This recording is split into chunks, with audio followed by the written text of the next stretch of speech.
What if I told you you could apply for a full tuition fee scholarship in Europe and get it? Yes, that's right. I applied myself without an agent and I secured a full tuition fee scholarship.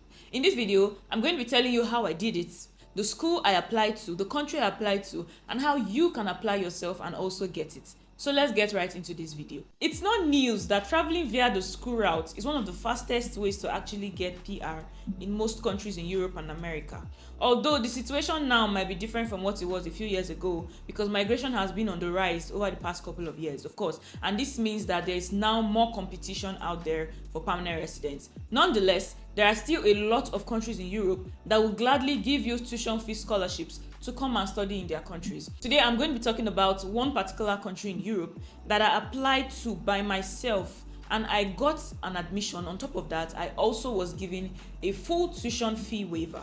I got a scholarship to study quantitative economics in University of Tartu in Tartu, Estonia. I did the process by myself. I wrote my statement of purpose by myself. I did my application by myself. I did not need any agent. And I'm here to tell you that you can do it by yourself and you would also succeed. Estonia is a member of the Schengen region, which means that when you are in Estonia on a visa or a temporary work permit, you have access to a whole lot of other countries within the Schengen region, including countries like Germany, Finland, and Poland. You may be wondering, why Estonia? Where is Estonia? Well, it will interest you to know that Estonia houses 9 unicorns, some of which include the popular Skype, Bolt, and a whole lot of other amazing tech companies. Estonia is one of the 3 Baltic nations. Others include Latvia and Lithuania. I have made a video on my channel about Lithuania, so if you are looking to consider Lithuania as a country of destination, then you should probably check that video out here. The application process was very simple. All I needed to do was go onto the official website, Dream Apply, okay? This is a general website where you apply to schools in Estonia. All schools in Estonia are on this website, so you don't need to go to any specific school's website to apply, okay? This website is more like a central body that collates all the applications for schools within that region. And I think that's just awesome because you don't have to start looking for different schools. You can customize your search to what you really want based on the course you're looking for, maybe the kind of degree you're looking for, and a lot of search options will come up. All you need to do is select the one that you're interested in, that is the course that you're interested in, and apply. Now, how can you actually find a scholarship to study in Estonia? What you simply want to do is check through the courses individually, okay? Unfortunately, not all schools and courses in Estonia would give you a scholarship, but you can take your time to search on specific schools, specific courses that you can apply to and get a tuition fee scholarship. Based on my experience, I can tell you for free that if you are looking to study quantitative economics in University of Tartu in Estonia, then you have a very good chance of securing a full tuition fee waiver, because I know there are up to 15 tuition fee waivers for that particular course in that particular school. Dream Apply is the website, and I'll be leaving useful links in the description box, okay? So you can easily go there, use the links, and get right into applying. But first, hold on, before you rush to apply, there are a couple of things you need to bear in mind when applying for a master's degree scholarship, or in general, a postgraduate degree scholarship or admission. One thing is you need to make sure that the course you're applying for aligns with your first degree or your previous degree. For instance, you studied mass communication in school and you're looking to diversify. Say you want to now have a master's degree in computer science. You stand a very low chance at getting admission because your previous course does not tally with your current course that you're applying for. Secondly, your work experience matters, okay? For someone applying for master's degree or PhD, it's expected that you should have acquired some level of experience along the way.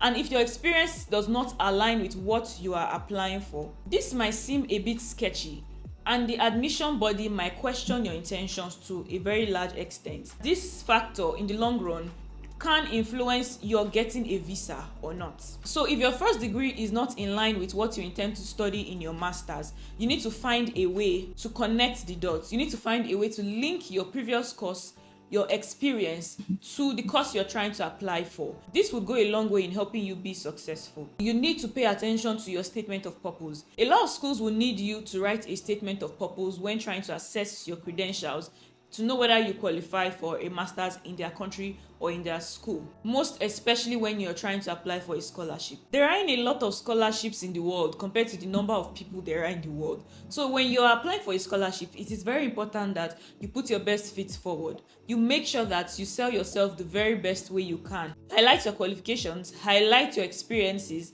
that makes you the best candidate for that scholarship offer. You want to make sure that you communicate your value properly and efficiently to your potential sponsors. Take your time to write a professional statement of purpose. Sell yourself well to your potential sponsors. Give them no doubt that you are the right person for that scholarship. There are two things you need to make sure you inform your sponsors about. Number one is why you really need that scholarship. And number two is why you are the best candidate for that scholarship. You want to take time to consider the labor market value of the course you're studying. After having spent so much time and money, whether or not you have a scholarship, you would expect that the degree you come out with will be able to open doors for you in the labor market and make it easier for you to actually get a job. But it would be very disappointing to find out after you have already gotten a degree, invested so much time, effort, and money, to find out that this degree you have acquired has no market value. Do your research, do your due diligence. Make sure that this degree that you're about to get is going to be worth the time and worth the money. You know that on this platform, I would always come with useful updates that will be very helpful to you. I know there are a lot of people watching me right now who intend to travel out. Don't be discouraged because you feel like studying abroad is so expensive. As long as you are willing to put in the work, you can school for free in the country of your dreams. So what you can do is you want to go online and research on the visa options available for students in Estonia, the possibility of working after studies, and of course in the long run getting a permanent residence. If you'd like me to make a detailed video on this subject, feel free to leave a comment in the comment section, and if I get enough comments, I will make a video on that. I will also be making another video in the future showing you how I was able to use my statement of purpose to land this amazing full tuition fee scholarship. So what are you waiting for, guys? Go right to my description box. I have left all the useful links that you need to inform yourself better on this beautiful country called Estonia. Use these links in my description box to search for the closest embassy to you wherever you are, so you can know what it will take you to apply for a student visa to study in Estonia. I hope that this information I've shared today to you was very helpful to you, and if it was, please give this video a thumbs up. If you would like contents like this in the future, consider subscribing to my channel, and if you have any questions, feel free to leave them in the comment section and I'll respond to them as soon as I can. Until my next video, guys, stay kind and stay blessed. Bye.